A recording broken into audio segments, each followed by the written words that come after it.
Rose Mattison, and on behalf of the Tacoma Historical Society, welcome to the Tacoma Family Table. We all have food in common. Most of us get together around the table with friends and family to celebrate birthdays, gather for holidays, and sometimes to mourn and support each other through difficult times. At Tacoma's Family Table, we're reaching out to our community, and through food, we'll tell stories and explore traditions connected to that food. While it is true that food fuels the body, sharing food and telling our stories around the table also feeds the soul. So pull up a chair at the table and let's have a good meal and get to know each other better. Hi, I'm Rose Mattison, and on behalf of the Tacoma Historical Society, thank you for joining us for our very first Tacoma Family Table. Today we're very fortunate. We'll be cooking and getting to know Abby Woods, who is the chef and owner of Trini Plate. So Abby, what are we cooking today? Today we're going to be making a holiday favorite. It's called Pastelle, and it's basically made with corn flour and filled with different types of meat. The version that we're going to be making today contains beef and raisins. Oh, it sounds delicious. Yes, it's like a savory, sweet type of, dish. So it's something you cook at the holidays with your family? Or? Yes, it's a Christmas time staple. Ooh. In most Trinidadian households. Oh, good. Can I help you? Maybe. So how do you want to get started? Okay, so the first thing I want to do is prepare the filling. Okay. Because we need that to be a little bit cool. Okay, so we're going to work on the beef filling first. So we're just going to saute the beef until it's browned and add some seasonings. Ooh. And for the filling, if you're using beef, you want to use as lean as possible beef that you can get. So this one's about 83% lean. So Abby, when you cook this at home with your family, does the family come in the kitchen and help you cook, or is it just usually you in the kitchen? Usually just me. Yeah. Because most people find pastelle intimidating to make, just because of like how fragile like the leaves are, but yeah. It's actually very simple. Okay, so I'm going to add some green seasoning to this. And in this seasoning, there's onion, garlic, cilantro. There's this herb called shadow benny. Ooh, never heard of that. You want to smell it? Yeah, I do. Oh, that smells really good. What does it kind of taste like? So it's like cilantro, but it's more fragrant. You can find shadow benny. It's also known as culantro at most Asian markets here locally. So when you do your cooking, because you've got the Caribbean flavors going on, is it hard to find some of the ingredients, or the Asian market sounds like it's a good place? So usually I can find most of our ingredients at Asian markets, although some of them have different names from what I'm used to. But we do share a lot of the same ingredients. But there are some things that I have to buy from Amazon, for example. So it's kind of like splits. I can find some things locally, but some things you have to order it online. So Abby, I know we'll talk a little bit later, we can talk now if you'd like to, about Trini Plate, but how long have you been in Tacoma? I've been in Tacoma for almost 6 years. Oh. I've been in the state of Washington for about 11 years. When I first moved here, I was living in Seattle. I moved from Virginia, where I was in school, so I moved here for work. And so I kind of moved down. I was in Seattle for a few years, then I moved to Kent, and then I moved here. So I've just been here since then. How do you like Tacoma? I love Tacoma. Do you? I do. Tacoma, it kind of feels like one big family. Like everybody supports each other, So I really love Tacoma. Yeah, I do too. Now you were born in Trinidad, Tobago? I was born in Trinidad, which is the bigger island. Okay. Like most people.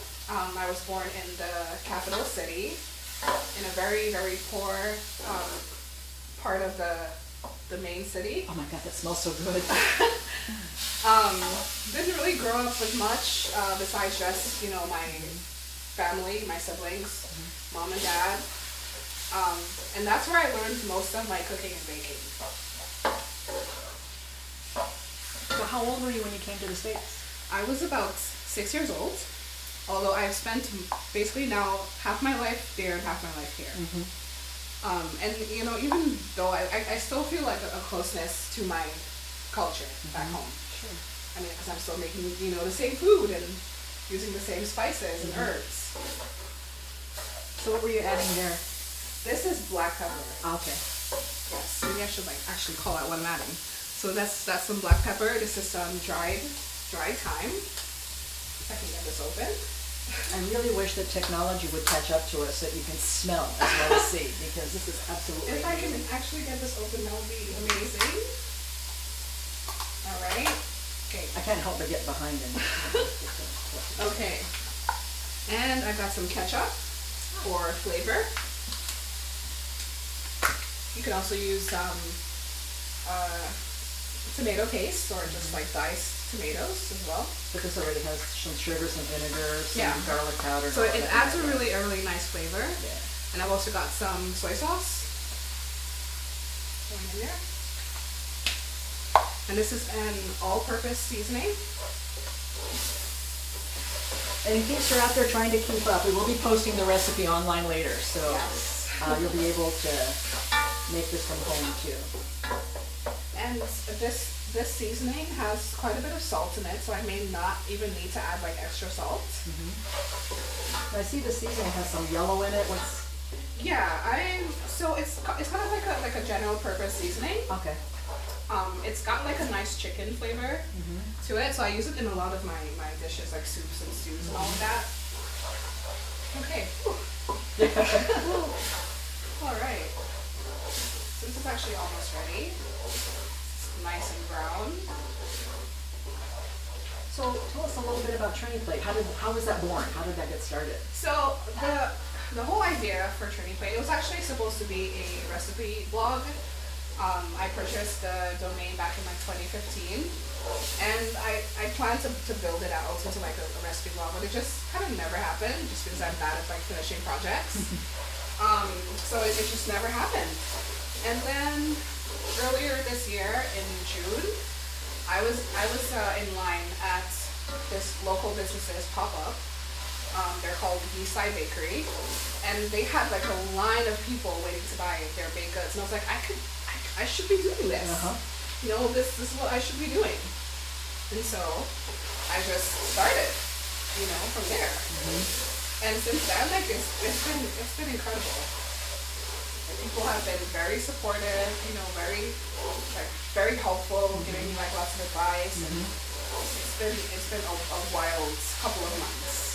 How long have you had TriniPlate? I started in June of this year. Oh, so it's a fairly new business. I didn't realize. Yes. Oh, that's wonderful. It is. So it's basically like a mobile business. I do pop-ups. I don't have like a physical location yet. Hopefully one day. So that's kind of what I've been doing. So for pop-ups, it's like a business will have something going on. They'll call you and say, hey, can you bring food? And Yes, exactly. okay. And we need to actually taste this. Oh, yay. Taste it. See if maybe some salt.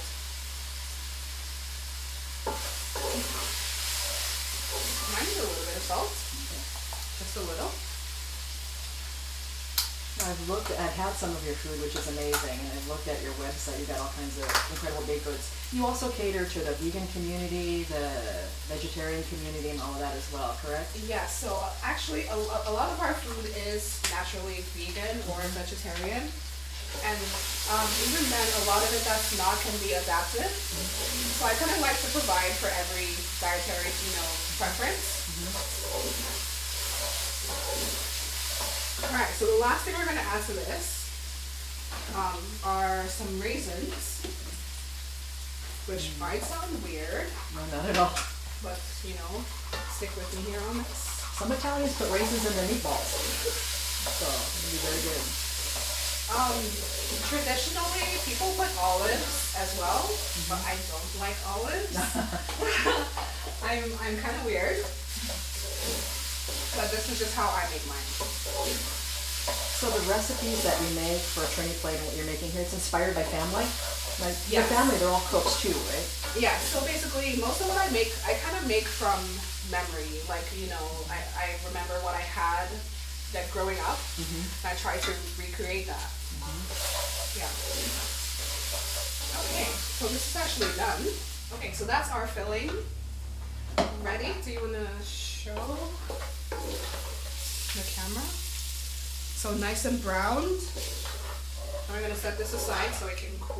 Okay, I gotta ask, can I taste it too? Oh sure, yes, definitely, absolutely. You can do the same thing, just put a little bit on like I'll you give did you for some you. with like the raisins so you can kind of get a feel. Oh yes, very hot. It's so good. It's so hot. It's got a little bit of the sweet from the raisins. It's delicious. Pardon me. Okay, so the next step is to make the cornmeal mixture.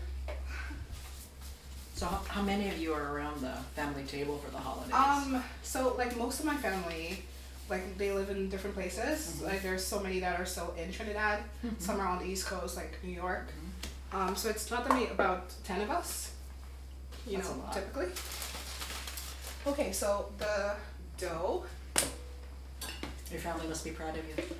Yes, my siblings and my dad are very, very proud. Oh, that's great. Although they kind of like do give me, you know, a little bit of hell sometimes. Well, they're family. Because the reason is like when I was younger and learning how to cook, like I would like burn food. And one of the things that they always mention is like when I made this type of soup using a local vegetable, it's called callaloo soup, and I picked it like just out in the wild, and it made their throats itch. So they've never let me live that one down. So yeah. Okay. So now what we're doing is we're making the dough for the dough. for the Yes, filling. and I need some of this water actually. Maybe this bowl. Now, what kind of flour are you using? I'm using a combination of cornmeal and corn flour. Okay. Because the corn flour is finer, right? Yes, and that just helps to bind it together better. Is that the traditional, or do you ever use like a wheat flour, or? No, traditionally it's always been corn. Yeah. This might be a little bit too hot because my hands have to go in that bowl. Oh yeah. So okay. So let me make sure I have all of my ingredients. Butter, about 2 tablespoons. So I've got about 2 cups of cornmeal here. Is it softened butter, or does it matter? Softened. Okay. But I mean it's gonna get melted because that's really Yeah. Won't take long. really steaming. Okay, so 2 cups. And I'm gonna add a little bit of this. And a little bit of salt. Now imagine, like most working with doughs, you'll know when it feels right. Yeah. Yeah.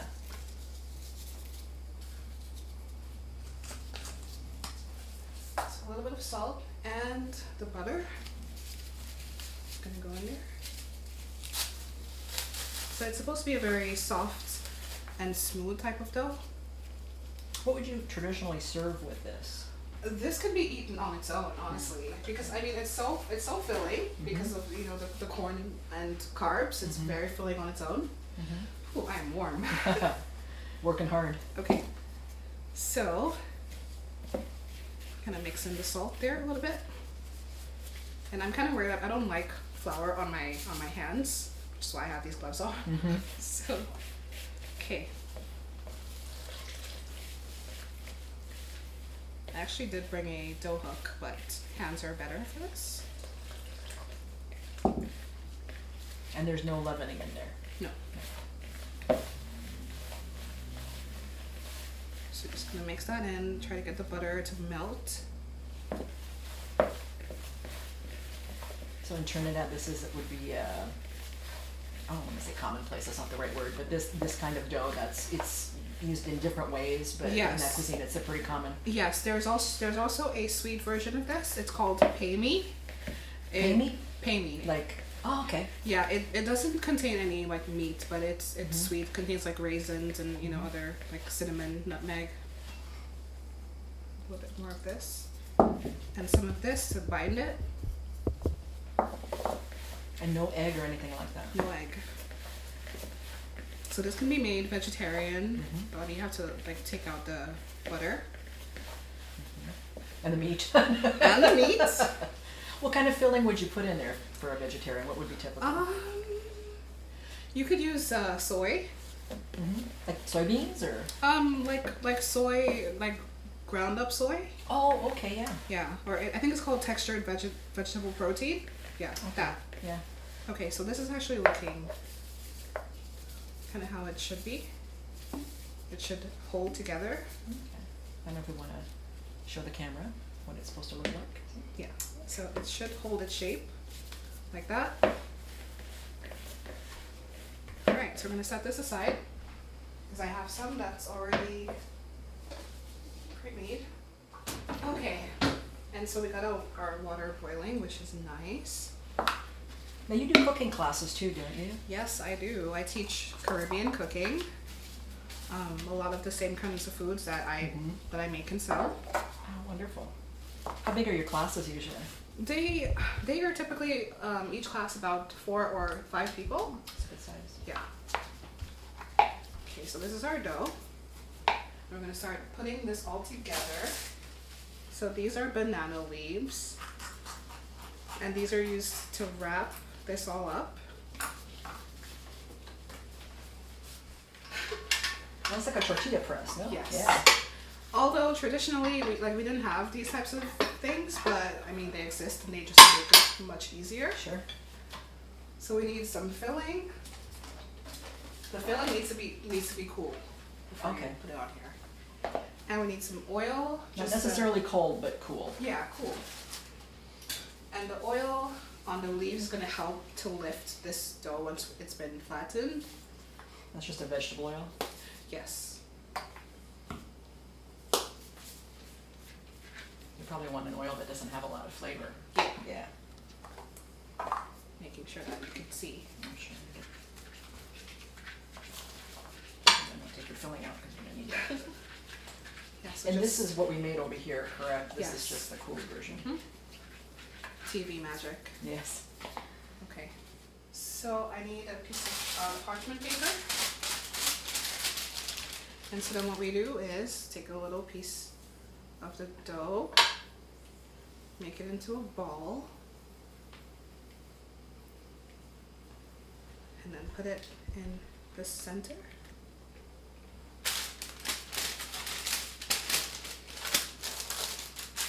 And put this over it. And this press costs about $10. It's very cheap. And it works really well for this. Oh, yeah, look at that. And I mean, you can use your hands to flatten this as well because that's how we traditionally did it. But this is just easier and it gives you a more even flatness. And so you put some filling in the middle. And notice you're being careful not to get too close to the edge, right? Yeah. And you don't want to put too much filling because then it's going to be hard to fold it. Yeah. And it'll explode later. Yeah. And so the folding, it starts on this side.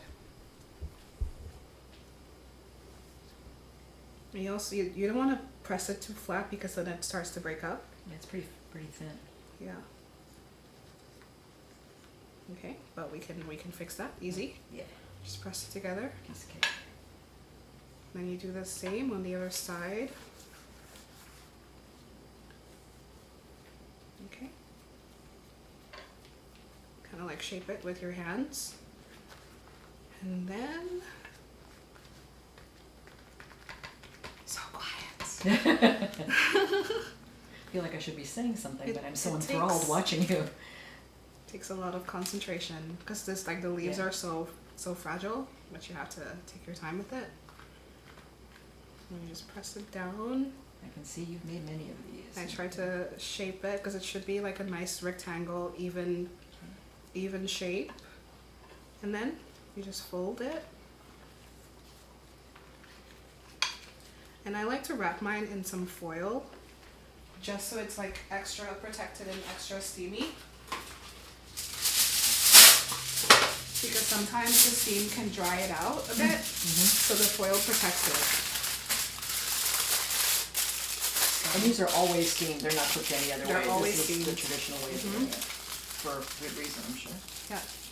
And so then we have our steamer that I bought at the market just over there. And it costs about $13. It's very inexpensive. And so then you just set the steamer over some boiling hot water. And you want to steam this for about 20 minutes. Because the meat is already cooked, so you just want to make sure it gets cooked. hot all the way through. The Exactly. dough gets cooked all the way through. Yeah. So 20 minutes. And more TV magic. To the magic of television. Okay. And so this is a fully cooked pastel. It's pastel, like with a P at the front, right? Mhm. Okay. Oh, it's This is how it beautiful. looks. Oh, it smells so good.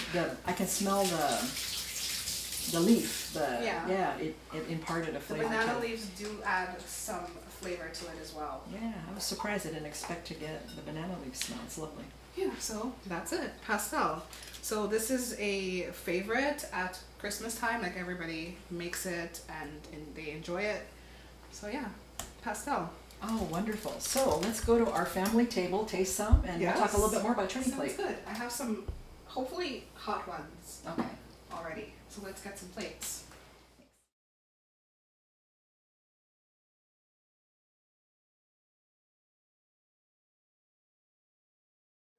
All right. Oh, this looks amazing. Thank you. So shall we dig in? Yes. Okay. We just unfold it. Just unfold it and flip it over. I can smell the banana leaf. Almost smells like tea. Yeah. I'm watching you. I don't know how to do this. Yeah, just dig in. As I tear You it apart. see all the filling and Okay. oh, my tummy's growling. I'm hungry. That is delicious. You can taste the meat and the different spices. You know, I need to talk and I can't because my mouth is full of such very good food. And then you get that little bite of raisin. It's just delicious. Yeah, so like there's so many of our dishes that have that savory and sweet combination, and somehow it works really well. Oh, wonderful. So I know, especially with the holiday season, things are getting really busy, but you've got things going on at TriniPlate and you have your cooking classes. Yes. Can you talk to us a little bit more about that? I teach people how to make a lot of the types of foods that I sell at my pop-ups. I have 2 scheduled for next month, December. They're both on December 18th, and it's at a restaurant called Sting Cheese. That is a restaurant / wine bar. And it's going to be 2 different classes. So the first class, I'm going to be teaching how to make my beef pies that everyone seems to love. Oh, I love them. And the second class is going to be a holiday rum cake class, where we're going to be making Trinidadian black fruit cake. Ooh. Yes. So it's a rum-soaked fruit cake that contains 3 different types of alcohol: rum, cherry brandy, and sherry. So it is a very boozy fruit cake. Sounds delicious too. Yes, and it's a very I would say uniquely Trinidadian cake. Like, it's not like any other fruit cake that you may have ever had. Yeah, so December 18th, starting at 3 p.m. is the first class. And how many people usually are in one of your classes? So typically it's about 4 people per class. And what does that include? What comes with your class? My classes, I provide all of the ingredients, I provide all of the tools, and you get to take home everything that you make. I can't beat that. I also provide a recipe card of what we're making in the class, so you can go home and make it yourself. Oh, that's wonderful. Yes. That sounds like fun. I'm gonna Yeah. try to make it to one of those classes. So it's a very very chill type of class. No pressure if you have never cooked before, or you don't have a lot of experience, because I explain it all fully. And the restaurant, like I mentioned, they they serve alcohol, so you can buy wine if you want to while we're cooking, you know. So it's meant to be a very fun, you know, fun class. Oh, that sounds great. Yeah. Well, Abby, thank you so much for cooking and sharing with us. It's been absolutely wonderful. Thank you. And we have all that information we talked about earlier. It'll be on our website, this wonderful recipe, information about Trini Plate and her classes and all of that, which I would really, this food is amazing, so I'd really encourage you to take advantage of that. So thank you for joining us at our very first Tacoma Family Table. So until next time, enjoy time, food, and stories with your friends and family at the table. We'll see you next time.